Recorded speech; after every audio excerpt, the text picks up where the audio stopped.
Y ya se encuentra con nosotros en esta mesa de trabajo, como le decía en el resumen inicial, el doctor Eduardo Corzo Buenrostro, quien es médico cirujano oftalmólogo, y nos va a platicar el doctor sobre las principales afecciones que se generan a partir de que somos, o de que somos, no, toco madera, dicen por ahí, pero de que se sabe a alguien con diabetes o se le diagnostica esta enfermedad. Doctor, gracias por estar con nosotros en Pulso Saludable.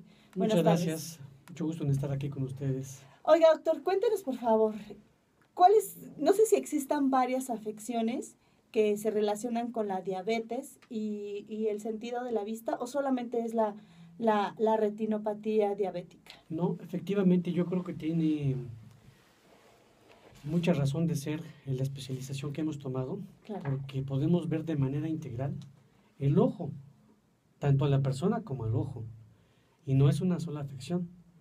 La diabetes a largo plazo, cuando digo largo plazo es después de 10 años generalmente, sí, de padecerla, va a provocar complicaciones, aunque te cuides, aunque estés muy bien controlado. Hay que saberlo para estar pendiente del momento de su aparición. Hay dos grandes territorios que ataca la diabetes después de varios años de padecerla: el sistema nervioso periférico, y de allí las neuropatías, sí, como aquellos dolores agudos o molestos tan intensos de las piernas, sí, y el otro territorio son los vasos sanguíneos, el árbol vascular, a todos niveles, especialmente los vasos pequeños que se encuentran en el ojo, en el corazón, los riñones y los pies. A mí me toca hablar de los ojos. Ese es el punto que tiene que ver con la retinopatía, el daño a los vasos sanguíneos de la retina, porque son vasos pequeños en su calibre, pero también el paciente con diabetes presenta catarata prácticamente en el 100% de las veces, tarde o temprano. O sea, estas cataratas no son comúnmente relacionadas con la edad, sino esa es la causa más común. Okay. Pero en el paciente con diabetes prácticamente es un hecho que se va a dar. El paciente con diabetes va a presentar catarata en una edad más temprana porque está más ligado al problema, le llamamos metabólico, y tiene ciertas diferencias con la catarata senil. Entonces el paciente diabético va a tener catarata prácticamente en el 100% de los casos. Va a tener una tendencia mayor a tener esta enfermedad que se llama glaucoma, sí, y por lo menos el 80% más de los casos van a desarrollar retinopatía diabética, lo que es la enfermedad de los vasos sanguíneos de la retina. ¿Qué ocurre al tener niveles elevados de glucosa en sangre? ¿Qué ocurre con los vasos sanguíneos? ¿El epitelio se daña? ¿Qué pasa? ¿Se hacen cicatrices? Explicándolo de una manera fácil, porque es un mecanismo complejo, sí, podríamos decir que la primera capa de los vasos sanguíneos tienen 3 capas. Una capa interior que le llamamos endotelio, y esa existe tanto en los vasos grandes como en los vasos medianos y en los pequeñitos, que son los que llegan a los ojos, a la retina. Esa capa, vamos a decir que tiene un efecto tóxico, los niveles altos de glucosa, y comienzan a tener un daño, le llamamos endotelio. Comienzan a tener, por un lado, comienzan a tener filtración de líquido. El líquido que conduce la sangre, la parte líquida es el suero, con sus respectivos nutrientes. Comienza a haber filtración.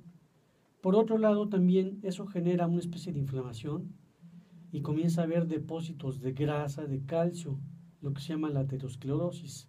Y eso provoca un cierre de los vasos sanguíneos pequeños a nivel de los capilares. Entonces, por un lado tenemos un daño que filtra las sustancias que la sangre transporta, y por otro lado tenemos un daño que consiste en un cierre de los vasos sanguíneos más pequeños, los capilares. Esto provoca que la retina quiera sustituir o compensar, y lo hace a través de generar nuevos vasos. Lamentablemente estos nuevos vasos son tan frágiles que se revientan. Como falsos. Sí, no maduran. Los vasos sanguíneos con los que nacemos tienen 9 meses para formarse y madurar y comenzar a funcionar. Sí. Los neovasos o nuevos vasos son muy frágiles. comienzan a funcionar y lo primero que pasa es que se rompen y eso viene a provocar los famosos derrames internos, las hemorragias en vitrio, que provocan una vista nublada en forma brusca. Ahora bien, un paciente con diabetes que no se sabe diabético o que ya lleva muchos años pero mal controlado, ¿qué síntomas va a comenzar a presentar? ¿Qué diferencias va a empezar a sentir en la forma en la que actualmente ve y de pronto ya va a empezar a ver de cierta otra manera que lo va a hacer justamente acudir a una consulta de urgencia, pero el daño ya lleva mucho tiempo? Efectivamente, en las primeras etapas de la retinopatía, sí, que yo creo que es la primera razón por la que el paciente con diabetes pierde la vista, puede quedar ciego, comienza con tener daños, los daños que acabamos de describir, y en esa etapa, si no es afectada la zona de visión fina, el paciente no percibe molestias.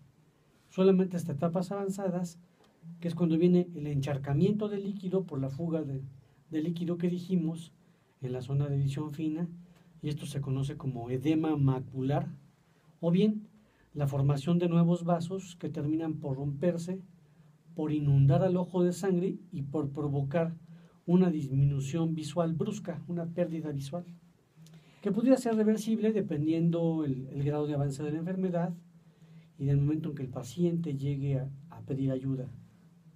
Ahora, ¿qué es lo que tiene que hacer un enfermo con diabetes, que ya se sabe, para evitar que una de estas complicaciones sea la causa de dejar de ver? Por ejemplo, un caso que tengo muy fresco que me enteré hace algunos años es que por muchos años Capulina estuvo ciego porque era diabético y una de las consecuencias fue, no sé si necesariamente tuvo cataratas o glaucoma o retinopatía, que seguramente fue lo más viable porque es lo más común, pero digo, si podemos evitar que estas circunstancias atrofien nuestra vista, díganos qué tenemos que hacer, o en general la gente con esta ya enfermedad, ¿no? Claro. Lo primero que tienes que hacer es informarte más en literatura seria, literatura médica para la gente, en saber más sobre tu diabetes, para que eso te permita entender y saber que vas a tener complicaciones. Es parte de la evolución y no esperar a que pasen muchos años o a sentirse muy mal, porque para entonces puede ser tarde. Claro. Yo comparo mucho el desarrollo de esta enfermedad con el cáncer, porque tenemos todos en mente de que un cáncer tratado a tiempo pues puede resultar exitoso, ¿no? El tratamiento. Sí. Esto es muy distinto, pero en este sentido es muy comparable. Así es que lo que yo recomiendo en todas las personas que se saben diabéticas, que se den la oportunidad de revisarse por un médico oftalmólogo. La revisión de los ojos debe ser hecha por médicos, no solamente en una óptica. Claro. Esta tan solo es una parte de la revisión, el examen de la vista, pero no es suficiente.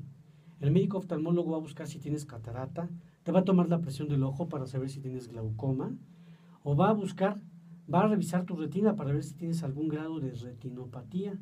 Entonces el consejo que yo le doy a la gente en general, que se revisen por un médico oftalmólogo desde el momento en que les hacen el diagnóstico de diabetes.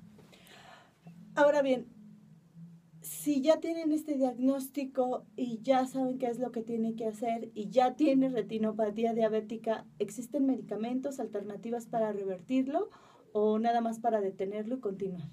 Hoy día, con toda la tecnología que tenemos y la experiencia que hemos acumulado, la experiencia científica, es posible prevenir esta causa de ceguera.